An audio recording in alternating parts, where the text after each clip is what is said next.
오늘은 디도서 5번째 강의로 그리스도인의 표식을 가진 자와 과거, 전통에 매어 있는 자에 대해서 함께 나누고자 합니다. 이 내용은 지난번에 이어서 할례당이 교회에 미치는 영향을 계속해서 이야기하고 있는 것입니다. 오늘 본문 10절에서 할례당이 교회에 미치는 영향을 잘 보여주고 있습니다. 10절을 보니까 복종치 아니한대요. 그리고 헛된 말을 한대요. 그리고 속이고 있다라고 말합니다. 할례당의 특징을 이렇게 설명해주고 있습니다. 할례당의 특징이 아니죠. 그 사람들의 모습들을 이렇게 말해주고 있습니다. 그들의 영적 상태라고도 볼 수 있겠죠. 그래서 그들의 입을 막으라고 말합니다. 그들이 불순종했다, 순종하지 않는다라고 말하고 있습니다. 물론 그들 나름대로는요, 하나님 말씀대로 사는 자들이라고 자부하는 자들입니다. 할례당 사람들은요. 자신들은 하나님의 말씀대로 살고 있어 라고 자부하는 사람들이에요. 그들은 하나님의 아들 예수 그리스도를 메시아로 믿고 있는 자들이거든요. 그러니까 유대인들 중에서도 당시에 그리스도를 믿는다는 것은 대단한 결단을 하고 온 사람들이거든요. 다른 사람들에 비하면 훨씬 구약의 말씀을 충실하게 이해하고 구약의 말씀들을 따라서 그 예언된 그 메시아가 예수 그리스도임을 알았던 자들이잖아요. 그러니까 그리스도인이 되어진 유대인들은 다른 유대인에 비하여서 훨씬 더 하나님 말씀에 깊이 들어와 있는 자들이라는 것이죠. 그냥 우리가 생각하는 그런 뭐랄까요? 그 교회만 왔다 갔다 하는 그런 출입하는 그런 교인들이 아니라는 거예요. 그냥 수준 낮은 어떤 수준이 있는 사람들이 아니라 나름 성경에 대해서 깊이 이해하고 있고 자신들 스스로도 자신들이 하나님 말씀대로 사는 자들이라고 자부하는 자들이라는 거예요. 뿐만 아니라 그들에게 있어서는 아브라함부터 내려오는 영원한 언약의 상징, 곧 할례를 받고 그 할례의 표식이 자신의 몸에 있어서 자신들은 언약의 백성, 하나님이 자신의 아버지가 되고 자신들은 그의 백성, 자녀가 됨을 말해주는 그 표식이 자신들의 몸에 있다라고 자부하는 사람들이거든요. 또한 모세를 통하여서 전해주었던 그 법, 날과 달과 절기를 지키고 있다는 것입니다. 모세의 법대로 따라 행하고 있다는 것입니다. 그럼에도 불구하고도 그들을 향해 순종하지 않는 자, 불순종하는 자, 복종하지 않는 자, 말이 많은 자, 속이는 자라고 책망한 이유가 뭘까요? 바로 사도들의 교훈과 예루살렘 총회의 결정을 복종하지 않았기 때문이지. 당시에 사도들이 있었고 그 사도들의 교훈을 받아들이지 않습니다. 그리고 예루살렘 총회에 있었는데 첫 번째 총회이겠죠. 그 총회의 결정을 그들이 복종하지 않습니다. 순종하지 않습니다. 따르지 않습니다. 이로 인하여서 사도 바울은 그들을 향하여 복종치 아니하는 자라고 말했던 것이죠. 이 시점에서 우리 한번 본래 할례는 언제부터 시작됐고 그 의미가 무엇인지 다시 한번 간략하게 살펴보고자 합니다. 그동안 제가 할례에 관련해서 여러 번 이야기했기 때문에 이미 알고 있는 부분들이 많기 때문에 간략하게 한번 설명해 보고자 합니다. 원래 할례는요, 하나님께서 아브라함과 맺은 언약에서부터 시작됩니다. 그래서 아브라함이 먼저 기억이 돼야 되는 거죠. 할례 하면 아브라함. 이렇게 연결돼야 됩니다. 창세기 17장에 보면 하나님은 아브라함이 99세 된 해에 그에게 나타나서 이렇게 말합니다. 나는 전능한 17장 1절 2절 읽어봅니다. 나는 전능한 하나님이라. 너는 내 앞에서 행하여 완전하라. 이 말은 거룩하라 이 말입니다. 거룩히 행하라. 내가 내 언약을 나와 너 사이에 세워 너로 심히 번성하게 할 것이라 창대케 할 것이다 라고 말합니다. 그렇게 약속합니다. 그때 동시에 하나님은 그의 이름을 바꿔주거든요. 본래 이름은 아브람, 고귀한 아버지란 뜻이거든요. 그 뜻이요. 그런데 이것을 아브라함으로 바뀌어서 열국의 아버지라는 뜻으로 바뀌었습니다. 둘 다 아브라함이나 이름은 참 귀한 이름입니다. 그러나 이름을 바꾼다고 해서 달라지는 게 아니었습니다. 이름을 바꾼 것은 그 상징적인 의미가 있죠. 어떤 의미가 있습니까? 그 언약대로, 약속대로 행하시겠다는 뜻입니다. 열국의 아버지가 되려면 그의 자녀들이, 많은 후손들이 나와야 될 것을 이야기하고 있는 것이겠죠. 그리고 열국의 아버지로서 낳은 많은 후손들에게 그 처음부터 약속했던 그 가나안 땅이 영원한 그들에게 기업이 될 것이다. 그 후손들에게 기업이 될 것이며, 또 하나님은 그들에게 약속하며 하기를 내가 그들의 하나님이 되고 그들은 나를 아버지라, 하나님이라 부르게 될 것이다 라고 약속을 합니다. 그 언약의 증거로 이제 할례를 받게 합니다. 즉 아브라함 후손인 이스라엘 백성에게 할례의 의미는 하나님과 영원한 언약의 표식인 것이죠. 그러니까 아브라함이 할례를 받는 시기가 굉장히 늦어진 시기예요. 그렇죠? 이 어린 나이 때 받은 것도 아니고 젊었을 때 받은 것도 아니고 나이가 들어서 받은 거예요. 실은 굉장히 위험한 일이거든요. 의학적으로, 의술적으로 보면 굉장히 위험한 일입니다. 그런데 이것을 받습니다. 그만큼 할례가 주는 의미가 뭘 의미했을까요? 각인되겠까요. 그 고통이요. 했던 그 세레머니가 자신들에게 각인되는 것이죠. 그로 인해서 뭘 하게 합니까? 하나님의 그 영원한 언약을 떠나지 않는 것이죠. 기억하는 것이죠. 자신이 어떤 상황과 시츄에이션 같은 말이네요. 상황과 시츄에이션. 그렇죠? 어떤 상황에 있든지 간에 뭐죠? 하나님을 기억하겠다는 것이죠. 믿음에서 떠나지 않기 위한 목적에서 할례를 딱 해준 것이죠. 믿음에서 떠나지 아니하고 내가 너와 함께하고 있다. 임마누엘 하나님임을 보여주고 싶었던 것이겠죠. 그걸 표식으로 남겨준 것이죠. 그리고 그 백성들에게, 후손들에게 알게 하여서 자신들의 그 표식을 받던 걸 기억하면서 또 그걸 볼 때마다 하나님의 그 언약을 기억한다는 것입니다. 내가 하나님의 백성이지 라는 걸 기억한다는 것입니다. 즉 하나님의 언약을 몸에 지니는 그 표식, 그 마크를 갖게 되었습니다. 그래서 이것은 할례의 의미는 이스라엘 백성들에게 굉장히 중요한 의미입니다. 자신이 하나님의 백성 됐다는 표식이니까요. 이러한 표식이 있는 사람은 스스로 경건에 힘쓰며 하나님의 뜻대로 살려고 노력하며 세상 사람들, 즉 이방 사람들과의 좀 구별된 삶을 살려고 노력한다는 것입니다. 하나님의 법대로, 모세의 법대로 따라 행하면서 거룩히 행하려고 한다는 것입니다.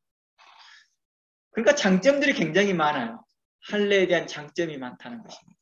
그래서 할례 의식을 치를 때 경건하고 그곳에 참여하는 사람들은 그 거룩에 참여하는 것과 같은 것입니다. 경건의 그 예식에 참석하는 것입니다. 우리 그러죠. 결혼식을 참여하시는 하객들이 많이 그런데요. 연세 드신 하객들이 참여하면 자신들의 그 결혼을 다시 한번 상기하는 거죠. 또한 교회에서는 어떤 모습입니까? 침례식과 세례식을 참여할 때 그런 모습을 갖습니다.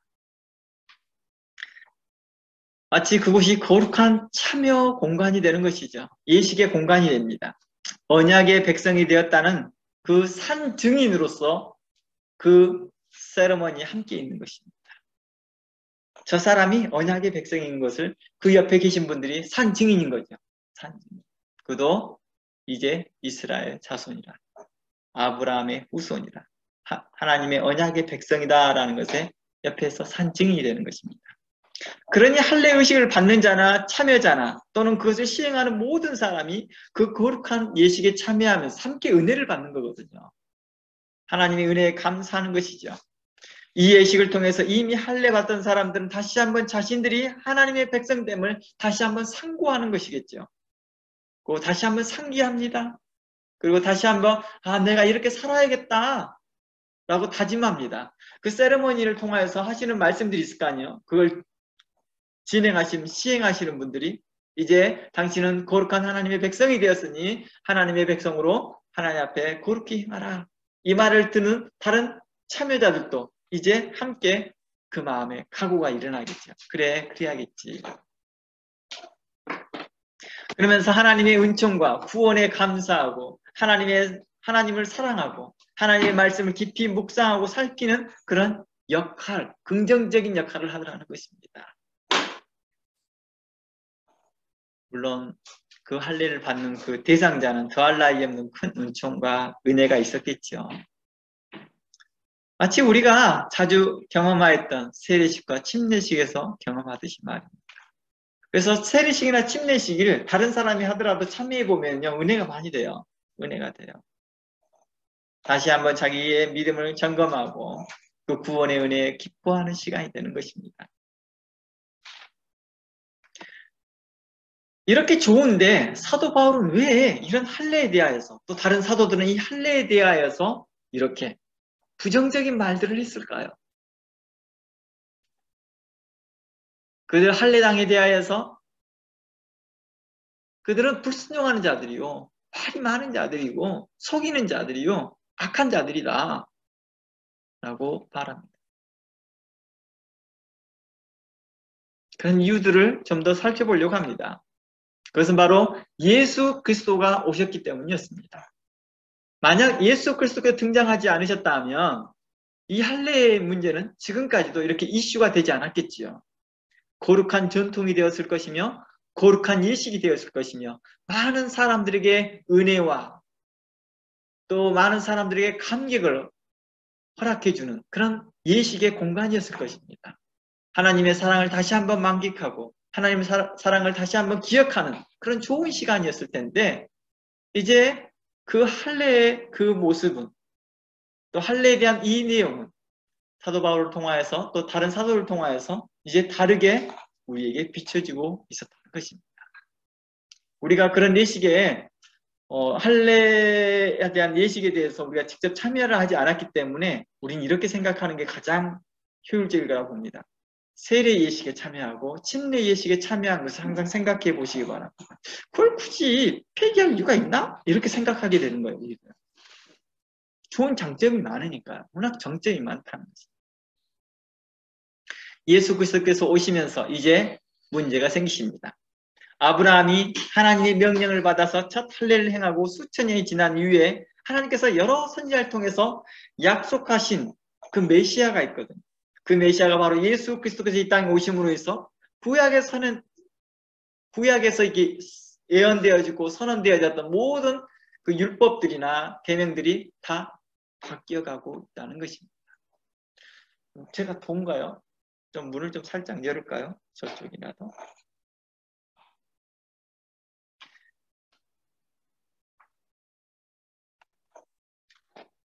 그래서 예수 그리스도께서 이 땅에 오셔서 예언이 성취되었음에도 불구하고도 사람들은 계속해서 그 율법을 예수 그리스도께서 새로운 예언된 메시아가 왔으니 그 메시아대로 따라 행해야 되지 않겠느냐라는 것입니다. 이것을 잘 말해주고 있는 것이 히브리서입니다. 히브리서에서는 뭐라고 말하냐면 모세에 대해서 굉장히 높이 말합니다. 모세는 훌륭한 사람이야, 훌륭한 선지자야, 대단한 선지자야 라고 말을 해주고 난 다음에 그 다음 말이 뭐냐면 그보다 더 위대한 분이 나타나셨다. 그분이 바로 예수님이셔. 그리고 모세를 통하여서 받았던 그 모든 율법의 예식들은 참된 하늘에 있는 참된 것의 모형일 뿐이야. 참된 것은 아니고 모형 이렇게 말합니다. 이제 참된 것이 오셨고 참된 그분이 오셔서 이제 우리에게 새로운 제사법을 제시했다. 그러니 우리는 예수 그리스도를 대제사장으로 삼고 그분의 명을 또 그분의 가르침을 그분의 예법을 따라야 되지 않겠느냐라고 하는 게 히브리서였습니다. 바로 누구를 대상했다는 걸 알 수 있겠어요? 바로 할례당과 같은 그런 유대주의자들, 그런 교훈이 교회에 있었기에 그 교훈에 따르지 말라는 맥락이겠죠.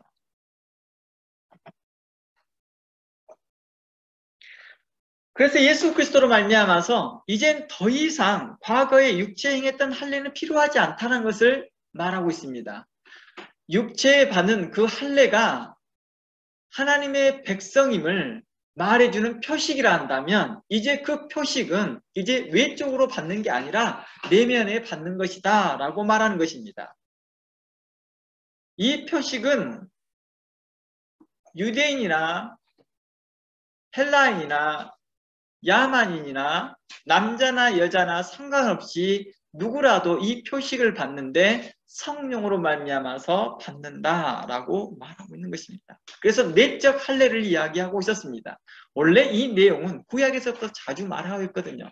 구약에서부터 자주 너희는 귀의 할례를 받아라, 너희는 마음의 할례를 받아라 라고 계속해서 말씀하였던 말을 이제 이루어졌다. 그리고 그때가 왔다. 그리고 그렇게 시행하실 분이 있다. 그분이 바로 예수 그리스도다. 라고 말해주는 것입니다. 그러니 옛 법에 머물러 있지 말고 과거에 머물러 있지 말고 이제 마음으로 할례를 받으라. 이렇게 말했던 것입니다. 그래서 골로새서 2장을 가보면 2장 11절을 가보면 너희가 손으로 하지 아니한 할례를 받았으니 곧 육적 몸을 벗은 것이요 그리스도의 할례라 라고 말합니다. 고린도서 2장 11절에서 말하는 그리스도의 할례는 어떤 할례였습니까? 그러니까 이렇게 구분해주고 있는 거죠. 모세의 할례, 아브라함의 할례를 해서 이제 그리스도의 할례로 말해주고 있습니다. 아브라함의 할례에서 모세의 할례로 바뀌었고 모세의 할례에서 이제 그리스도의 할례로 이제 바뀐 것입니다.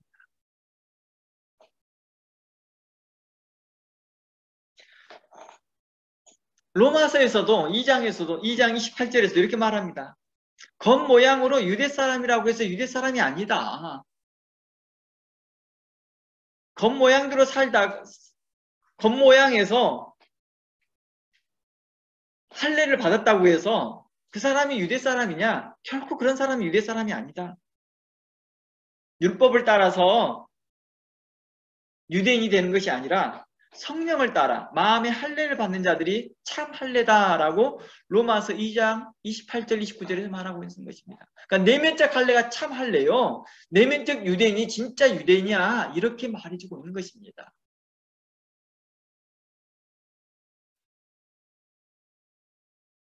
그러면서 이제 누가 참된 할례를 받아야 될 것인지를 말해주고 있습니다.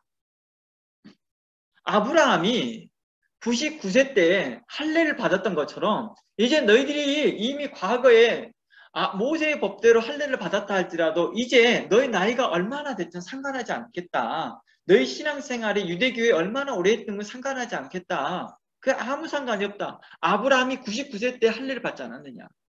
그런 것들처럼 이제 너희가 성령의 말미암아서 그 할례를 받으라. 이렇게 말하고 있는 것입니다. 그리스도의 할례를 받으라. 그리스도의 할례를 받을 때가 언제나 곧 이때다라고 말하는 것입니다. 유대인들에게 바로 이 말을 하고 있는 것입니다. 그리스도의 할례를 받으라. 그것은 너희의 마음의 할례를 받는 것이다. 이렇게 말해주는 것이죠. 마음의 할례를 받는 모습을 에베소서에서는 이렇게, 골로새에서는 마음의 할례를 이렇게 받으라. 로마서도 이렇게 그리스도의 할례를 받으라는 말을 에베소서는 새 옷을 입으라라고 표현해주고 있는 거예요. 그리고 고린도 후서에서는 너희가 그리스도의 새로운 피조물이 되어졌다라고도 표현해주고 있는 것입니다.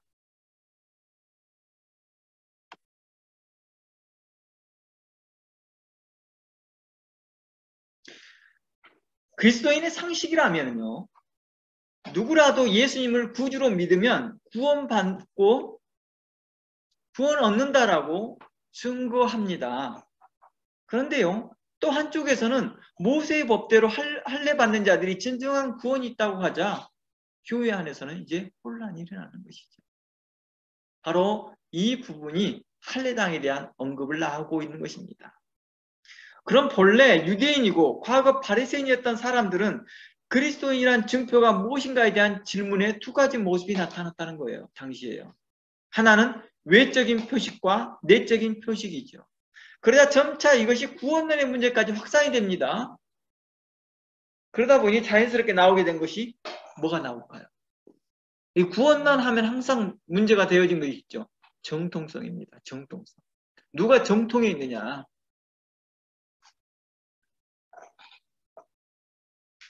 할례당들은요. 자신들은 정통성을 주장합니다. 그들은 하나님의 아들 예수 그리스도를 메시아로 믿을 뿐만 아니라 이미 구약에서도 예언되어진 모세로부터 예언되어진 많은 선지자들에게 예언되어진 그분 곧 우리가 예수님을 믿는다라는 것입니다. 그러니 우리가 얼마나 정통성을 따르느냐. 모세 율법도 따르고 아브라함의 그 언약도 기억하여 행하고 있지 않느냐. 그 영원한 언약의 상징인 할례를 받고 모세의 법을 따라 날과 달과 절기를 지키기 때문에 자신들이 진정한 정통성 있는 그리스도인이라고 주장하기 시작하는 것이죠. 그리고 도리어 이방인들과 함께 식사하고 이방인들, 죽게 돌아온 이방인들 말하는 거예요. 죽게 돌아온 이방인들과 함께 교제하고 있는 사람들을 향하여 배교자 이렇게 이해하고 있는 것이죠. 뭔가 좀 바뀌어 생각하고 있었다는 것입니다. 그러나 사도 바울은 그들의 이러한 주장과 교훈에 대해 한마디로 이렇게 말합니다. 너희들의 교훈은 약하다. 이 약하다는 말이 천박하다라는 의미도 연결됩니다. 왜냐하면 그 다음 말이 이렇게 되고죠. 천한 초등학문이라고 평가합니다. 갈라디아서 4장 말씀 가봅니다. 갈라디아 4장 말씀에 이렇게 말합니다. 9절입니다. 이제는 너희가 하나님을 알 뿐더러 하나님의 아신 바 되었거늘 어찌하여 다시 약하고 천한 초등학문으로 돌아가서 다시 저희의 종로를 하느냐. 너희가 날과 달과 절기와 해를 삼가 지킨다 이렇게 말합니다. 하나님을 안다라는 것은 뭐예요? 바로 메시아를 알았다 이겁니다. 하나님께서 선지자를 통해서 하셨던 그 말씀들을 알았다 이거죠. 그 말씀 알았으니까 누구를 인지하는 거예요? 예수 그리스도를 메시아로 인지하는 것입니다. 그리고 하나님께서도 그것을 너희를 누구인지를 알았다는 거예요. 아, 너희가 그리스도인이구나 알았다는 거예요. 그런데 너희들이 또다시 뭐 하고 있느냐? 율법으로 돌아가 너희가 그의 종로로 살려고 하느냐 이렇게 말합니다. 사도 바울이 약하고 천한 초등학문이라고 표현하는 말을 어느 초점에서 이야기한 거예요? 구원의 능력이 없음을 이야기합니다. 속죄할 그 능력이 없다라는 걸 이야기하고 있는 것입니다. 외적 그 표식이 구원을 말하지 않는다라는 것입니다. 그래서 초기부터 신약교회 안에는 분파가 여럿이 나눠졌습니다. 자연스럽게요. 이렇게 정통성을 주장하는 자들과 사도성을 주장하는 자들이 나타났기 때문이죠. 바로 사도들은 예수 그리스도를 중심으로 해서 사도성을 중요시 여겼겠죠. 그리스도의 할례를 중요시 여겼기 때문이죠. 그리스도의 할례는 어떤 것입니까? 마음에 하는 것이었기 때문이죠. 그리고 전통성을 주장했던 사람은 할례를 받아야 구원이 있다라고 주장하는 자들이겠죠. 그리고 그리스도의 할례를 주장했던 사람은 오직 그리스도를 구주로 믿는 자들에게는 더 이상 구원을 위한 율법적인 예식이 필요하지 않다. 오직 은혜로 우리가 구원을 받는 것이고 그 표식은 우리 안에 있다라고 말하는 겁니다. 그러니까 그리스도인이라는 그 표지가 무엇이냐라고 할 때 사도 바울은 거룩이라고 말해주고 있는 것이고 베드로도 이걸 거룩이라고 말하는 것입니다. 그래서 베드로를 통해서 이렇게 말하죠. 내가 거룩하니 너희도 거룩하라 라는 말씀을 인용하시면서 우리에게 거룩히 행하기를 원하셨다는 것입니다. 이로 인해서 결국에는 교회에서 이런 분파가 크게 일어나기 시작하다 보니까 어떤 일이 발생돼요? 결국 예루살렘 총회가 열리기 시작합니다. 그 내용이 사도행전 15장이지요. 그러니까 신약교회 안에 이런 여러 가지 의견들, 대표적으로 크게죠. 사도성, 그리스도의 할례를 주장하는 자와 정통성, 오랜 전통성을 주장하는 모세의 법대로 할례를 받아야 구원을 받는다라고 하는 그 두 교훈이 이제 충돌하기 시작한 겁니다. 그런데 누가 밀려요? 사도성이 있는 사람들이 밀려요. 우리는 항상 그러잖아요. 본능적으로 전통성을 따르려고 하잖아. 전통성. 누가 더 전통적이냐. 쉽게 이 전통성을 쉽게 말할 거스리기가 굉장히 어렵거든. 자신의 부모님, 자신의 할아버지, 할머니들이 받아왔고 또 자신의 가족들이 다 하는데 나 혼자만 그리스도의 부활, 그리스도의 할례를 주장한다고 해서 이게 쉽게 안 먹혀지거든요. 그게 뭐야? 그리스도도 할례를 받았잖아. 이렇게 나오니까요. 그리스도도 할례를 받았지 않느냐. 봐라. 예수께서 난 지 8일 만에 할례를 받았다는 증거가 있지. 40일 만에 할례를 받았다는 말이 나오지 않느냐. 이게 누가 말했냐? 사도들이 말했다. 내 이 근거를 가지고 이야기한다. 그러니 그리스도도 할례를 받는데 왜 우리가 할례를 받는 게 비정상이냐? 이렇게 말하면 할 말 있어요, 없어요? 없겠죠. 그러니까 그 전통성은 굉장히 두껍거든요. 쉽게 그것을 새로운 어떤 이론으로 깨어 부수기 어려운 거죠. 그러니까 당연히 대세는 정통성에 있는 그 모세의 법대로 할례를 받아야 된다는 것이 정통성에 이르고 있었고, 사도성을 말하고 있던 사도성으로 해서 그리스도의 부활을 그리스도의 할례를 이야기했던 사람들에 의해서는 저들은 뭔가에 문제가 있다고. 저는 삐딱선을 타고 있다. 저들은 무언가의 그리스도의 교훈을 잘못 이해하고 있고 모세의 법을 잘못 이해하고 있다고 생각합니다.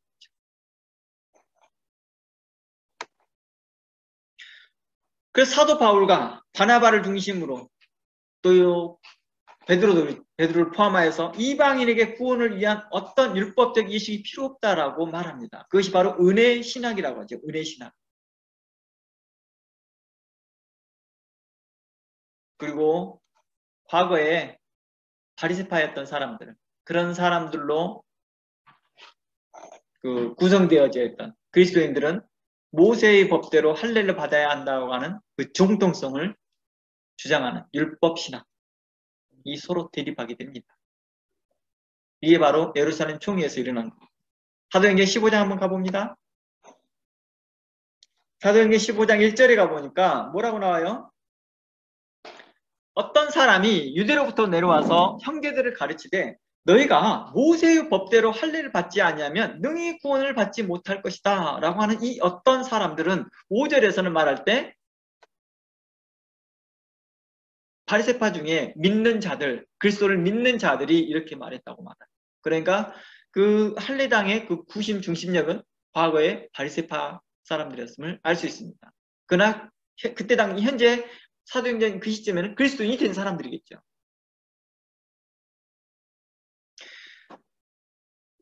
이 어떤 사람들은요, 예루살렘에서 온 요즘에서는 이렇게 표현하죠. 이 할례당의 사람들을 유대주의자라고 표현해요. 유대주의자. 그래서 이들은요, 갈라디아서 2장 12절을 가보면 이러한 사람들입니다. 어떤 일이 있었냐면 야고보에게서 온 어떤 이들이라고 표현해요.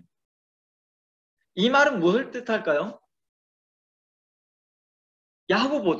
사도 야고보도 바로 이 할례당의 교훈과 같은 맥락을 가지고 있었다는 것입니다. 초기에는. 그러니까 교회 안에서는 어떤 일이에요? 전통성이 더 스트롱한 오피니언이었다는 것이죠. 더 많이 가르침이 되어졌고 그것이 정상적인 말씀이라고 이해했던 것이죠. 그러니까 죽게 돌아온 이방인들은 당연히 할례를 받았었던 것이죠. 그리고 할례를 받았을 때 진정한 구원이 이루어졌다 이렇게 선포되는 것이었습니다.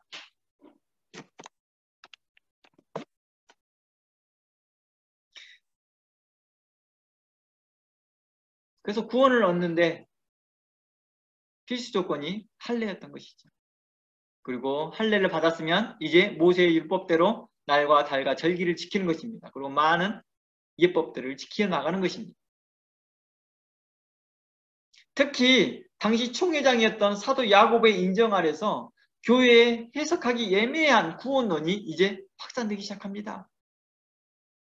쉽게 이걸 해석하기 어려웠거든요. 이 할례가 잘못됐다라고 말하기가 굉장히 어려웠다는 거예요. 이 전통성 때문에요. 그렇게 말하면 좀 이상한 사람이 되어버리는 거죠. 심지어 그 당시의 총회장도 같은 의견이었으니까요. 할례당의 교훈과 비슷한 의견이었으니까요. 초기에는. 그래서 처음에는 예수님을 구주로 영접한 이방인 사람들에게 정통에 따라서 당연하게 할례를 주었고 그리스도인은 증표로 인식했다는 거예요. 아, 이 사람들은 그리스도인이야 라는 증표로 준 거예요. 그리고 이방인들이 주께 돌아오는 것을 그들도 함께 환영하고 기뻐했습니다. 처음에는 기뻐했겠죠. 이방인들이 주께 돌아오는 기뻐했겠죠. 근데 차츰 그들 안에 신학이 이상한 쪽으로 발전하면서 결국 그들은 주장하기를 모세의 법대로 할례를 받지 않으면 능히 구원을 받지 못한다는 그런 신학적 명제가 이제 나오기 시작한 거죠. 그러니까 처음부터 신학적 명제가 나온 게 아니겠죠. 이방인들이 주께 돌아오고 이들을 기뻐하면서 차츰 그 전통에 따라서 할례를 받지 않은 자가 먹지 말라고 했는데 그럼 이걸 어떻게 해석해야 되지? 하면서 차츰 이 문제가 복잡하게 섞이게 된 거죠. 그러니까 베드로 같은 경우에는 할례 받지 않은 자들과 제일 먼저 식사한 사람이거든요. 고넬료. 화장에 가서 함께 식사하고 함께 머무르면서 성령이 함께 임하시는 것을 경험했던 사람이거든요. 그런데 나중에 총회에서는 입장에서는 아니라 그 사람들 가까이 하면 안 될 것 같은데 그들이 할례를 줘야 될 것 같은데 할 때 베드로도 헷갈린 거예요. 이걸 어떤 입장으로 설명할지 애매한 거예요. 구원으로 말하기는 안 맞는 것 같은데 그렇다고 해서 저 사람들이 죽게 돌아온 이방인들을 구원받지 않았다라고 말할 수 없지 않느냐 이런 거예요. 그렇다고 해서 할례를 받아야 구원받는 건 좀 이상한데 이렇게 나갔다가 차츰 할례를 받아야 되는 쪽으로 계속해서 의견이 모아지기 시작하다 보니까 이게 어떤 신학으로 나와죠? 율법 신학으로 나와지는 거죠. 할례를 받아야지만이 구원이 있다라는 신학으로 고정이 된 거죠. 그룹들이 많아지기 시작하니까 사람들이. 그래서 그것이 하나님의 뜻이고 바른 신학이라고 착각했던 거죠. 할례를 받아야 구원이 있다라고. 그러나 사도들 사이에서 그리고 그리스도인들 사이에서 할례가 구원의 문제로 발전하는 것을 이제 이상하게 생각하는 것이죠. 처음에는 할례는 그래 구원받았다는 표식이야 이렇게 하고 줬거든요. 사도 바울도 그래서 디모데에게 할례를 행해줬거든요. 당신은 그리스도인이라는 표식이야 이렇게 준 거거든요. 그런데 말이 점점 와전되다 보니까 신학으로 발전되면서 할례를 받아야지만이 구원이 있어 이렇게 말이 된 거예요. 말이 앞뒤가 안 맞는 거예요. 그러니까 말이 좀 다른 거죠. 말이요. 이렇게 이해하면 됩니다. 세례를 받아야지만이 침례를 받아야지만이 구원이 있다라고 말하는 자와 똑같은 거예요. 세례와 침례는 구원받는 자에게 있어서 그냥 표식인 거죠. 꼭 받지 않았다 할지라도 그 사람이 구원이 없느냐 이렇게 말할 때는 신학적으로 우리는 그렇게 말하지 않고 싶어 한다는 거예요. 그들에게도 구원이 있다라고 말하고 싶어 합니다. 단지 그리스도인의 표식으로 받는 거라는 거죠. 그러니까 초기에는 이렇게 이해했던 거죠. 사도 바울도 그렇게 인식했고요. 근데 이게 점차 세력이 커지고 많아지다 보니까 이게 구원이라고 단정짓기 시작한 거죠. 이걸 받아야지 구원이다 라고 말하는 것입니다. 오늘날 자유신학을 옹호하는 자들이 나오거든요. 자유신학이라는 게 그 자유신학이라고 하는 게 어느 때 나타났냐면 1차 대전, 2차 대전 때 나타난 신학이거든요. 그때 많은 사람들이 신은 어디 있습니까? 아니 하나님이 계신다면 이런 일이 있을 수가 있습니까? 이런 만행이 일어나고 전쟁으로 인해서 수많은 사람들이 피해를 봤는데 거기에서 인격적인 대우를 받지는 못하는 거예요. 그 누구들. 특히 낮은 층에 있는 사람들, 힘으로서 권력으로 힘이 약한 사람들, 여자나 어린아이들 같은 경우에는 많은 부분에서 피해를 본 큰 피해자들이었거든요. 근데 그들이 전쟁이라는 이유 때문에 그런 갈등을 일으키는데도 하나님께서 뭐 하시고 계시느냐 이렇게 하고 있는 거예요. 그에 대하여서 자유주의 신학에서는 나름대로 그거에 이제 답변을 했거든요.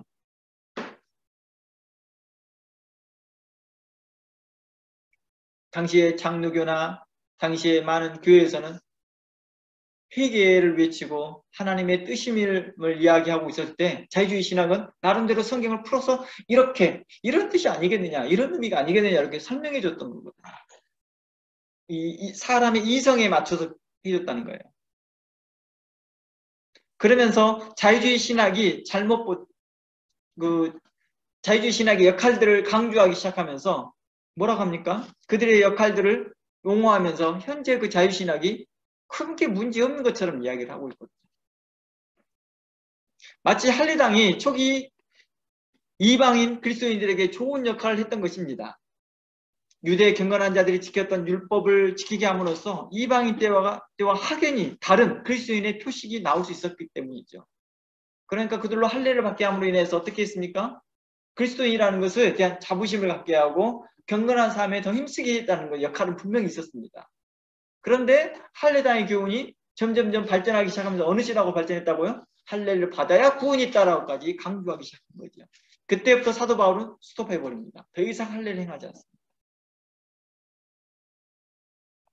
이렇게 다른 방향으로 유익을 주었다 할지라도 성경의 근본 문제와 구원의 근본 문제가 있는 것을 옹호하는 것은 옳지 못한 거겠죠. 그렇다고 해서 할례당을 맞다라고 옹호하는 것은 옳지 못한 것이죠. 이는 마치 이단들의 역할들이 도리어 정통교회의 성경을 더욱 열심히 보게 하였으니까 그들도 인정되어야 된다는 논리와 똑같은 것이죠. 과거에 구원파가 있었기 때문에 장로교의 구원론이 더 확고하게 됐다. 왜냐하면 그들의 잘못된 구원론이 장로교에서 무덤덤하게 그냥 평이하게 가르쳤던 구원론을 좀 더 세심하고 디테일하게 가르칠 수 있는 기회가 됐습니다. 신천지의 이러한 난리침을 인하여서 각 교회들마다 성경을 좀 더 깊이 연구하게 되는 그런 좋은 역할을 했다. 그러니 그들도 인정하자. 이렇게 할 수는 없다는 거예요. 이제 다시 오늘 설교의 초점으로 돌아가 보겠습니다. 할례에 대해 좀 더 알아보겠습니다. 오래된 것이기 때문에 틀린 것이 아닙니다. 할례라는 것이 오랫동안 내려왔기 때문에 잘못된 게 아니었습니다. 새로운 것이 나타났기 때문에 틀리다고 한 것입니다. 그 틀이 바뀌었고 메시아가 와서 이제 제사법을 바꿨기 때문입니다. 과거 오래된 법도 신약에 와서 그대로 사용한 사례가 많습니다. 과거에 아브라함 때부터 모세 때부터 사용하던 것이 현재까지도 적용되는 것이 많습니다. 그 대표적인 게 뭐예요? 십계명이지 않습니까? 그리고 신명기의 말씀과 같으니 너는 마음을 다하고 성품을 다하고 힘을 다하여 너희 하나님을 사랑하고 내 이웃을 내 몸과 같이 사랑하라는 말씀은 현재에도 신약에 와서도 계속 야고보나 다른 사도 바울이나 베드로도 동일하게 이 말씀을 인용하여서 계속 설교하고 있습니다. 오래됐기 때문에 틀린 게 아닙니다. 바뀌었기 때문에 새로운 법으로 바뀌었기 때문에 그 법에 맞춰서 하라는 것입니다.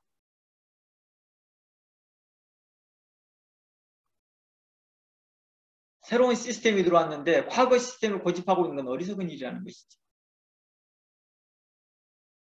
그러나 할례당은 사도들의 교훈에 복종하지 않을 뿐만 아니라 자신들의 교훈이 옳으며 정통성이 있는 것이며 정통 신학이라고 강조하기 시작하며 자신들이 말하는 것이 진짜 구원이다라고 말합니다.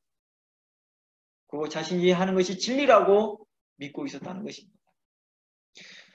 신약교회에서 사도들이 책망하고 멀리한 할례당의 교훈이 사도들의 이런 수고와 바른 교훈에도 불구하고도 모든 신약교회에 빠르게 성장했던 이유도 바로 이런 정통성 때문이에요. 다시 당시에 죽게 돌아온 유대인들이 더 많았으니까요. 그러니까 그 정통성이 훨씬 더 스트롱했겠죠. 그리고 죽게 돌아온 이방이라 할지라도 그 출발점을 보았을 때 구약의 율법이 있을 거 아니에요. 그러니까 더 정통성이 있다고 설득력이 느꼈던 거겠죠. 그리고 할례의 예식을 받을 때마다 그들이 경험했던 은혜, 감격들, 기쁨들이 있었기 때문에 당연히 이 할례를 더 뭐였을까요? 권장했겠죠.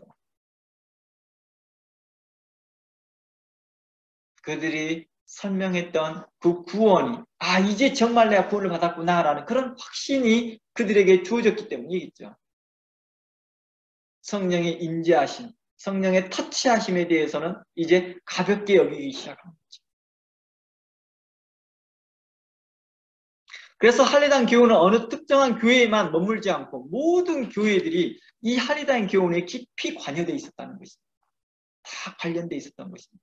그래서 사도들이 써놨던 서신서를 보면 다 할례당하고 연결되어 있는 말들을 굉장히 많이 하고 있다는 것입니다. 이 할례당을 이해하고 성경을 보게 되면 왜 이런 어떤 맥락에서 이런 말씀하셨는지 이해가 된다는 거예요. 처음에는 할례당의 교훈은 사도들과의 큰 대립이 없다가 베드로가 고넬료 가정에 들어가고 난 이후 그 나타나는 성령의 역사가 일어난 이후부터 일어나고 있습니다. 만약에 베드로와 고넬료의 그 가정 안에 일어난 사건이 나타나지 않았다 한다면 이렇게 이런 일들이 나타나지도 않았겠죠. 또한 사도 바울을 통하여서 이방인의 전도가 확산되어지는 사건이 없었다 한다면 유대인들 사이에 있었으니까 전통적으로 계속 어렸을 때부터 이미 할례를 받았으니까 40일만 되면 난지 40일만 되면 다 할례를 받았으니까 그게 문제가 되지 않았을 거라고.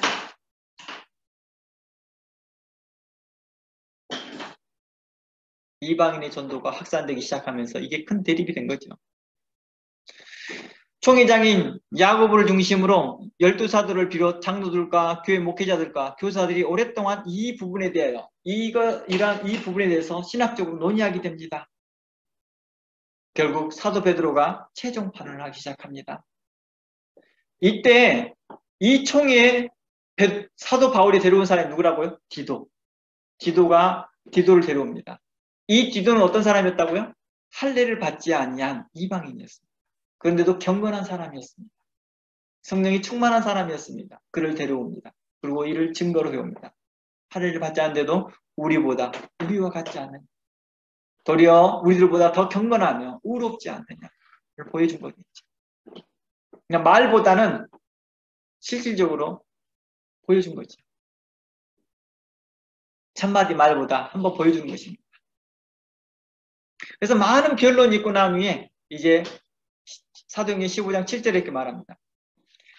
사도행전 15장 7절에 많은 변론이 있은 후에 베드로가 일어나 말하되 형제들아 너희도 알거니와 하나님이 이방인들로 내 입에서 복음의 말씀을 들어 믿게 하였으므로 오래전부터 너희 가운데서 나를 택하시고 또 마음을 아시는 하나님이 우리에게서와 같이 저희에게도 성령을 주어 증거하시고 믿음으로 저희 마음을 깨끗게 하사 저희나 우리나 분간하지 아니하였다라고 말합니다. 베드로는 뭐라고 말합니까? 자기를 통하여서 이제 이방인들로 복음의 말씀이 증거되겠다라고 말합니다. 그러면서 우리와 같이 저희에게도 성령을 주었는데 9절에 중요한 말을 합니다. 믿음으로 저희의 마음을 깨끗하게 했다라고 말합니다. 이게 할례를 이야기하고 있거든요. 이게 할례. 저희나 우리나 분간하지 않았다라는 것은 이제 언약의 백성으로서 인정했다는 것입니다. 그들도 이제 언약의 백성이요 하나님의 자녀로서 인정했다는 뜻입니다. 10절 그런데 지금 너희가 어찌하여 하나님을 시험하여 우리 조상과 우리도 능히 매지 못할 멍에를 제자들의 목에 두렸느냐라고 말합니다. 이 능히 매지 못할 멍에가 뭐예요? 할례였다는 거예요. 그러니까 유대인 스스로들도 이 할례 받는 것이 뭐였습니까? 큰 어려움이었다는 거예요.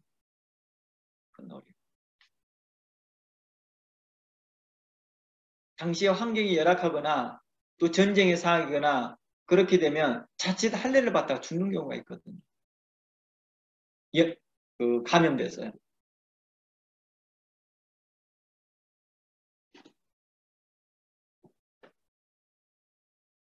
근데 어찌하여 너희가 하나님을 시험하느냐라고 말합니다. 이 말은 무슨 말이에요? 하나님을 시험한다는 말이 무슨 뜻이에요? 우리가 정말 구원 받았습니까? 만약 당신이 정말 구원 받았으면 이 할례를 통하여서 살아남을 거라는 거예요. 그것이 곧 당신의 구원의 증거다. 이렇게 설명해 주니까요. 그럼 뭘 믿지 못하는 거예요? 이미 믿음으로 저희 마음을 깨끗게 하였다, 분간치 않았다는 말씀을 믿지 못하기 때문인 거죠. 그러니까 계속 외적인 표식을 받고 싶어 하는 거예요. 우리 그런 거 있잖아요. 막 우리가 혼란 가운데, 막 낙심 가운데 있고, 어려움 가운데 있으면 하나님 내게 증거를 보여주십시오. 내게 막 증거를 보여달라고 막 그렇게 외치잖아요. 마치 그런 우리 연약한 모습이 그 할례당에서 그 나타난 거겠죠. 그러니까 할례당의 그런 교훈들은 천하고 약한 초등학문이다라고 하는 말을 사도 바울의 말이 왜 그렇게 표현할 수밖에 없었는지를 이해할 수 있다는 것입니다. 11절 우리가 저희와 동일하게 주 예수의 은혜로 구원받는 줄을 믿어라 이렇게 말합니다. 이게 선포해 주는 거죠. 그러니까 사도 바울이 내가 이렇게 믿습니다라고 하는 말은 뭔 말이에요? 사도 베드로가 내가 이렇게 믿노라라고 선포하는 것은 이제 권위자로서 예루살렘 총회 총회장의 그만한 그 권위를 가지고 있는 베드로가 내가 이렇게 믿노라면 다른 펠로시들도 함께 믿으니까요. 그 말을.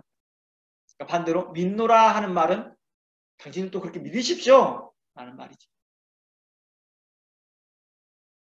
주님 앞에서 받은 명령과 사도적 권위를 갖고 있는 베드로가 이렇게 말을 마치자 사도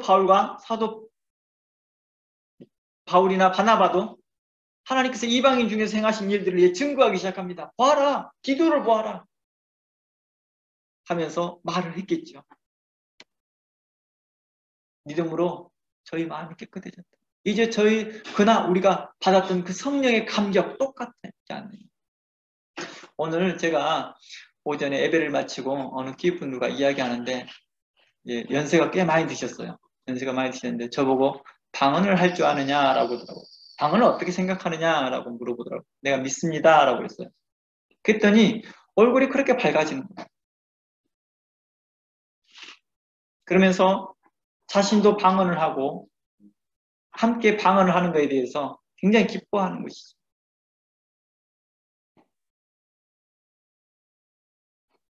외모나 얼굴이나 나라나 네이션이나 이런 걸 따지지 않냐 함께 기뻐합니다. 우리가 하나님의 은혜로 말미암아서 이렇게 되었구나라는 걸 아니까요.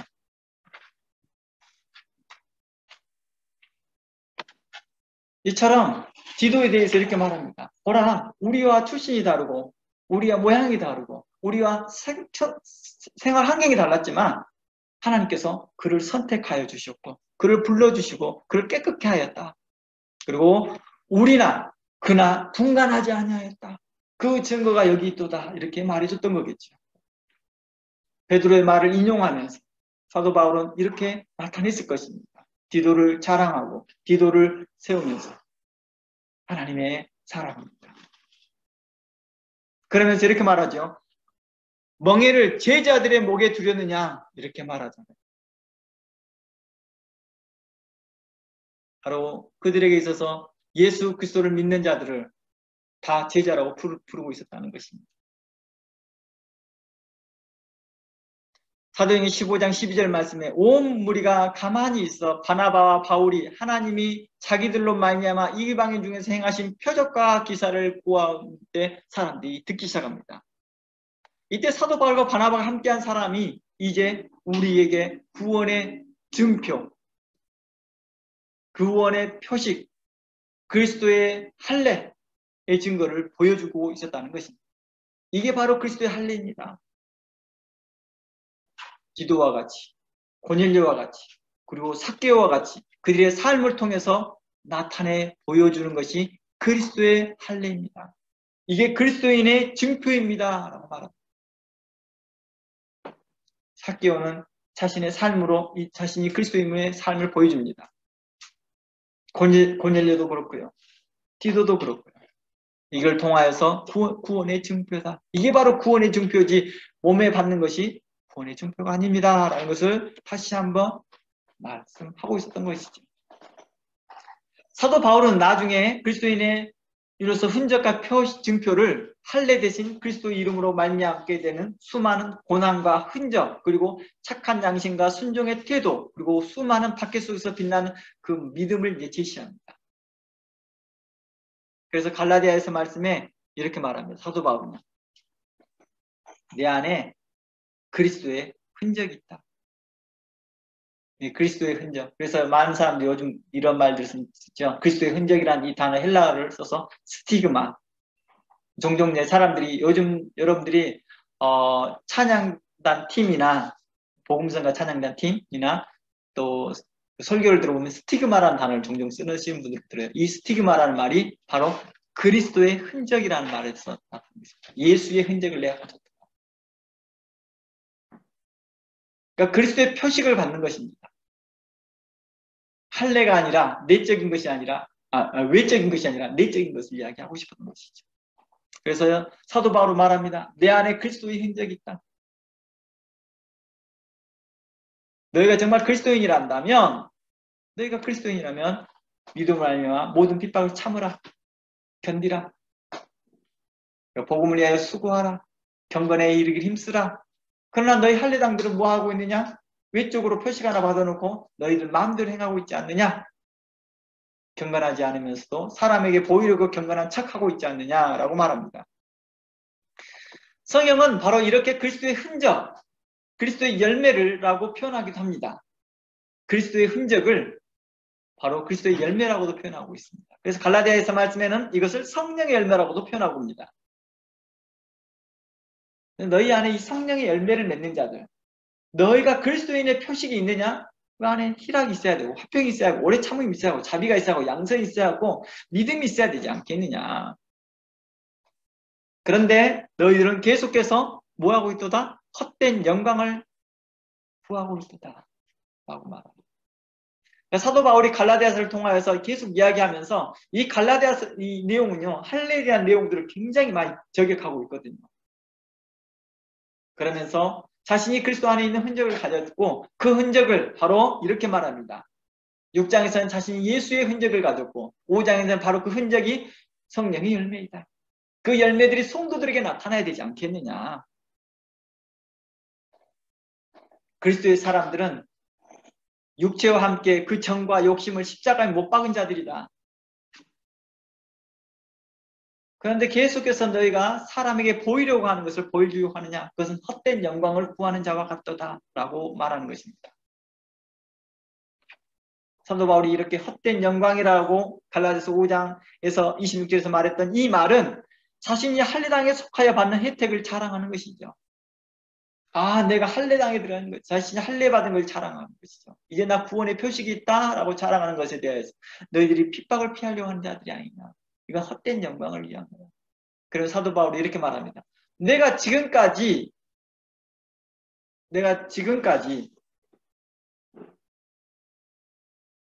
할례를 증거했다면 내가 왜 핍박을 받았겠냐? 내가 은혜를 증거했기 때문에 내가 지금까지 핍박을 받고 있지 않느냐라고 말합니다. 그러나 너희들이 핍박을 피하기 위해서 너희가 할례를 받는도다 라고 그리스도인들을 책망합니다. 그러면서 할례당에 속하여서 받은 그 혜택을 자랑하고 거기에서 받는 것에 대해서 자신이 구원받았다라고 자랑하는 자들, 그런 자들에 대해서 어리석은 일을 하고 있다라고 사도 바울은 책망한 것입니다.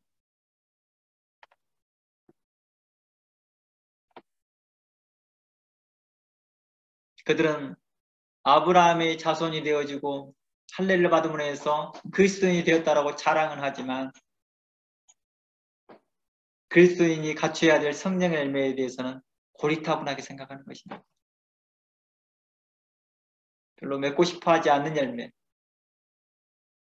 서로 친절하고 서로 착한 마음으로 행하고 의로운 마음으로 행하고 선을 행하고 서로 사랑하는 것을 별로 중요하지 않는 이야기처럼 자신의 유익을 먼저 챙기는 것을 더 스마트한 사람이라고 생각했던 그런 자들에게 대하여서 말하고 있는 것이겠죠.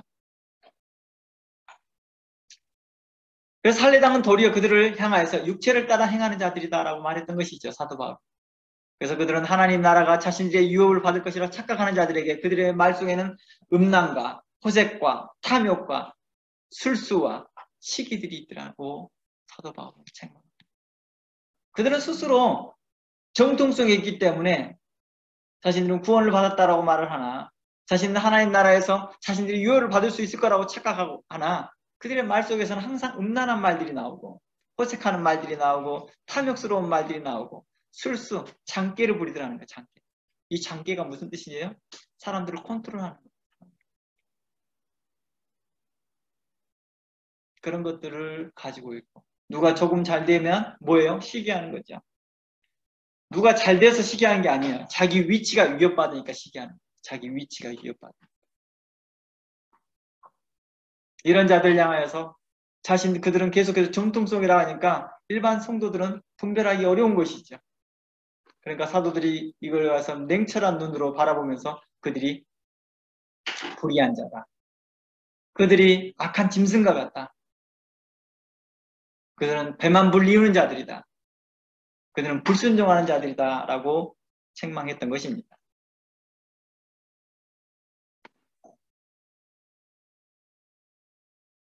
이제 다시 총회에 다시 한번 돌아가 볼게요. 당시 총회에서 일어났던 사건 돌아가 보면 당시 초대 총회장이었던 사도 야고보는요. 사도 베드로와 바울과 바나바의 말과 주께 받은 말씀과 베드로를 통한 계시와 환상 그리고 로마 장군 백부장 고넬료 그리고 디도 그러한 역사들을 보면서 성령께서 현재 진행형으로 진행되고 있는 역사를 보면서 이방인 가운데에서 구원이 있음을 이야기합니다. 그리고 결정합니다. 사도 야고보가 단순하게 디도의 예모를 보고 결정하지 않았겠죠. 심사숙고했을 것입니다.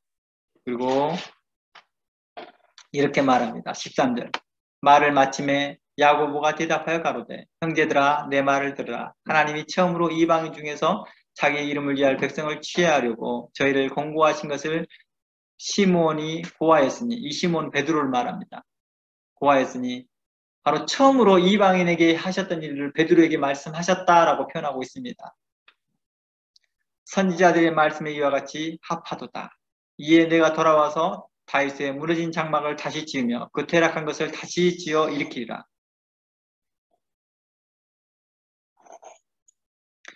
그러면 19절 그러므로 내 의견에는 이방인 중에서 하나님께 돌아오는 자들을 괴롭게 하지 말고 이들을 괴롭게 하지 말라는 말이 무슨 뜻이에요? 할례를 받게 하지 말라 이 말입니다.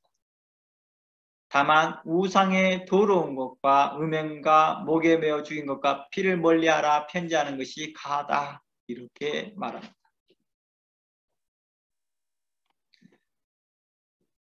22절 이에 사도와 장로와 온 교회와 그 중에서 사람을 택하여 바울과 바나와 함께 안디옥으로 보내기를 가결하니 형제 중에 인도자인 바사바라 하는 유다와 실라더라 그 편에 편지를 붙여 이르되 사도와 장로된 형제들은 안디옥과 수리아와 길리가에 있는 이방 형제들에게 문하나 들은즉 사람 가운데 어떤 사람이 우리의 시킨 것이 없이 나아가서 말로 저희를 괴롭게 하며 마음을 혹하게 하는 기로 사람을 택하여 우리 주 예수 그리스도의 이름을 위하여 생명을 아끼지 아니한 자인 우리의 사랑하는 바나바와 바울과 함께 너희에게 보내기를 일치 가결했다라고 하면서 뭘 얘기하고 있습니까?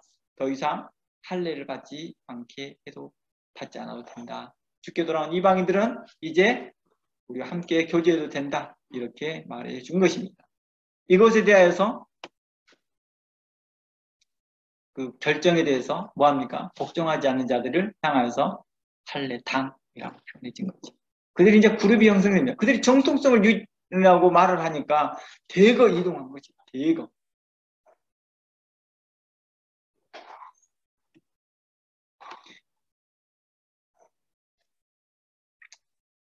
이러한 총회장의 결정, 이런 총회의 결정은 이방인의 전도가 훨씬 더 수월해졌겠죠. 이제 불필요한 싸움을 필요 없었을 것입니다. 그래서 이제 빠르게 이제 확산이 됩니다. 그 빠르게 확산된 동시에 어떤 일도 발생했다고요? 할례당의 교세도 커지기 시작합니다. 그러면서 서로 큰 대립이 일어났던 것입니다. 본래는 이렇게 했어야 되죠. 본래는 이방인의 전도가 이렇게 나갔어야 됩니다. 빠르게 확산됐어야 됩니다. 근데 그동안 혼란이 있었던 거죠. 그리고 사도 야고보도 이 총회 이후에 유대주의자를 옹호했던 편이 아니라 이제 도리어 그렇게 사람을 외모로 평가하고 판단하는 태도에 대해서 그것이 악하다! 라고 강하게 책망한 내용이 바로 야고보서 2장 내용입니다. 사도 야고보는 사도 야고보서를 쓰면서 그러한 자들을 책망하기 시작합니다. 사람을 외모로 보지 말라. 그러니까 사도 야고보도 그 총의 결과 이후로 어떻게 해요? 바뀐 거겠죠. 베드로도 어땠습니까? 사도 바울이 책망하기 전까지는 당시에 할례에 대한 애매모호한 입장이 취해져 있었기 때문에 베드로도 어떻게 합니까? 야고보의 입장을 따라서 이방인과 함께 할례 받지 않는 이방인과 함께 죽게 돌아온 이방인과 함께 식사를 하다가도 야고보가 보낸 사람들이 오게 되면 또 몰래 자리를 피하거든요. 그런 모습을 바나바도 그렇게 행했고 다른 경건한 사람도 막 그렇게 행했거든요. 이 모습을 봤던 사도 바울이 책망한 내용이 갈라디아서 2장이거든요. 우리가 은혜로 구원을 받았는데 어찌하여 또다시 사람을 외모로 취하느냐. 그랬던 야고보, 그랬던 베드로가 이제 바뀐 거죠. 도리어 이제 그런 유대주의자들을 향하여서 강력하게 책망합니다. 사람을 외모로 평가하지 마라. 우리는 다 그리스도 안에서 차별이 없다. 라고 합니다. 그러면서 특히 사도 야고보는 그들에게 그리스도의 사랑을 증거합니다. 믿음 있노라 하고 형제를 외모로 판단하는 자, 할례를 받는 자들만이 사랑하는 자들, 할례를 받는 자들만이 옹호하는 자들, 그런 자들을 향하여서 하나님을 사랑하지 않는 자야. 너는 입술로만 사랑하는 자야. 행위가 없는 자야라고 책망했다는 것입니다. 이렇게 총회의 결정은 바른 신앙을 정립을 했고 사도 야고보도 유대주의자를 더 이상 옹호하지 않고 책망하고 그들의 신학을 비판했습니다. 그럼에도 불구하고도 그들의 결정을 불복하더라는 것입니다. 당시의 신약교회의 모습이었습니다. 이런 모습이 오늘날 우리 교회도 그러고 있다는 것입니다. 오늘날 현재 우리 교회를 말하는 것이 아니라 오늘날 현재의 교회들을 말하는 현재의 교회도 그렇다.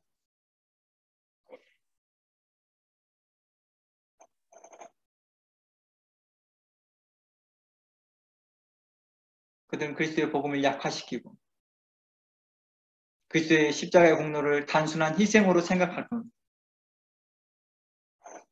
그리스도께서 구약의 마침이 되는 것을 알지 못했던 자들입니다. 그들은 스스로 기독교라고 생각하나 사도 바울은 그들을 삼가할 대상이라 멀리할 대상이라고 가까이에서는 안 될 대상이라고 최종적으로 말하고 있는 것입니다. 바로 사도 바울은 서로 사랑하라, 사도 야고보도 서로 사랑하라라고 말씀하시면서도 또 한편은 이렇게 말씀하고 있다는 것입니다. 바로 그들의 가르치는 교훈과 복종치 아니하는 것과 그들이 순종하지 않는 그런 태도 때문이겠죠. 바로 이러한 배경 가운데서 그리스도의 교회에 말하고 있었다는 것입니다. 그들은 할례당인 사람들은 잔인하며 또한 그들은 기회와 같다. 그들은 육체에 신뢰하는 자와 같다라고도 평가하고 있다는 것입니다. 다음 주에 좀 더 이 부분에 연결을 해서 함께 나누고자 합니다. 우리 다 함께 기도하고 마치고자 합니다. 하나님,